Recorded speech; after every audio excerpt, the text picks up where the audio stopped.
LeBron James Warriors na nga ba ang pinaka-perfect fit? At Draymond Green hindi pa rin tapos sa rookie na si Lendeborg. Sa loob ng maraming linggo, paulit-ulit na sinasabi ng mga analyst na isa sa pinakamalaking problema ng Golden State Warriors sa paghahabol kay LeBron James ay ang katotohanang hindi na sila kabilang sa mga pangunahing championship favorites. Pero paano kung iyon mismo ang dahilan kung bakit maaaring piliin sila ni LeBron? Sa kanyang pagdalo sa Fanatics Fest, nagpahiwatig si LeBron James na isa pa rin sa kanyang motibasyon ang patunayan na mali ang mga nagsasabing wala na siyang kakayahang magdala ng koponan sa mataas na antas. Dahil dito, may mga nagsisimulang maniwala na ang Warriors ay maaaring maging mas kaakit-akit kaysa sa inaakala. Hindi tulad ng Warriors noong 2016 na nanalo ng 73 games bago dumating si Kevin Durant, ibang-iba ang sitwasyon ngayon. Sa nakaraang ilang taon, madalas nang napupunta ang Warriors sa play-in tournament. Hindi na sila itinuturing na pangunahing title favorites at marami ang nagsasabing tapos na ang kanilang championship window. Kung sasali si LeBron sa Golden State at maibabalik sila sa tuktok, malaking bahagi ng kredito ay mapupunta rin sa kanya. Posibleng ito ang klase ng hamon na hinahanap ni LeBron sa huling yugto ng kanyang karera. Hindi siya sasali sa isang kupunang kasalukuyang dominante. Sa halip, sasali siya sa isang veteran team na kailangang patunayan muli ang sarili. Ngunit may problema pa rin kahit ganon, may malaking hadlang pa rin. Ayon sa iba't ibang ulat, gusto umanong makita ni LeBron na mas lalong lumakas ang Warriors bago siya magdesisyon. Isa sa mga pangalan na paulit-ulit na inuugnay sa Golden State ay si Anthony Davis. May mga ulat ding nais ng Warriors na bumuo ng core na binubuo nina Stephen Curry, LeBron James, Draymond Green, Anthony Davis. Gayunpaman, wala pang indikasyon na malapit nang mangyari ang naturang trade. Kung walang malaking trade, marami pa ring nagtatanong kung sapat ba ang Warriors para lumaban sa Western Conference. Bukod sa tumatandang core, haharapin din ng koponan ang pagkawala ni na Jimmy Butler at Moses Moody sa malaking bahagi ng susunod na season dahil sa injuries. Kaya kahit idagdag si LeBron, hindi pa rin automatikong magiging paborito ang Golden State.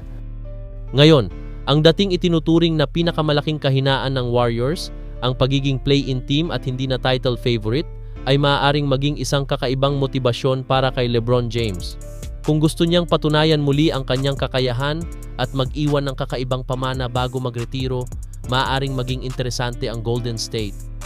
At habang patuloy na pinag-uusapan ang posibleng pagdating ni LeBron James sa Golden State Warriors, isang rookie naman ang biglang naging viral matapos siyang gumawa ng pampublikong panawagan para hikayatin ang 4 na beses na MVP na pumirma sa Warriors. Warriors rookie Yaxel Lendeborg ay naging usap-usapan matapos siyang hayagang hikayatin si LeBron James na piliin ang Golden State sa free agency. Maraming fans ang natuwa sa kanyang kumpiyansa at excitement, ngunit para kay Draymond Green, hindi ito ang dapat pagtuunan ng pansin ng isang rookie. Sa kanyang podcast, diretsahang sinabi ni Draymond, "I think the pitch is pointless." Hindi ibig sabihin nito na ayaw niyang dumating si LeBron. Sa halip, nais lamang niyang ipaunawa kay Lendeborg na hindi trabaho ng isang rookie ang manghikayat ng mga superstar sa free agency. Bilang isa sa mga leader ng Warriors sa loob ng mahigit isang dekada, malinaw ang pananaw ni Green.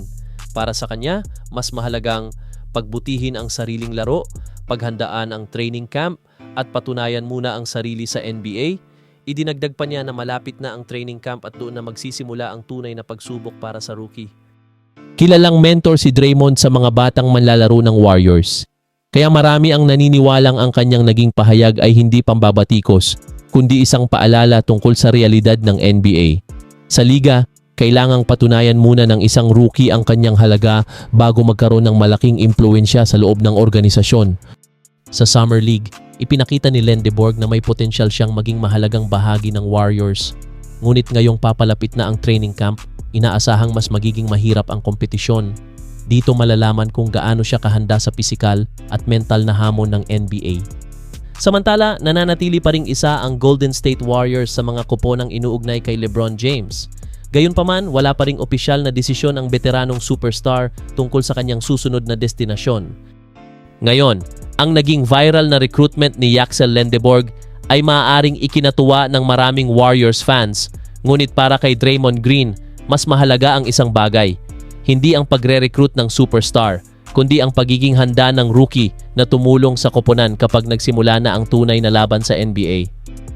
At yan ang mahahalagang balita ngayong araw. At bago matapos ang lahat, kung bago ka pa lang sa channel na ito, huwag kalimutan mag-like, subscribe at click ang notification bell para updated ka sa mga susunod pang NBA updates. Peace out!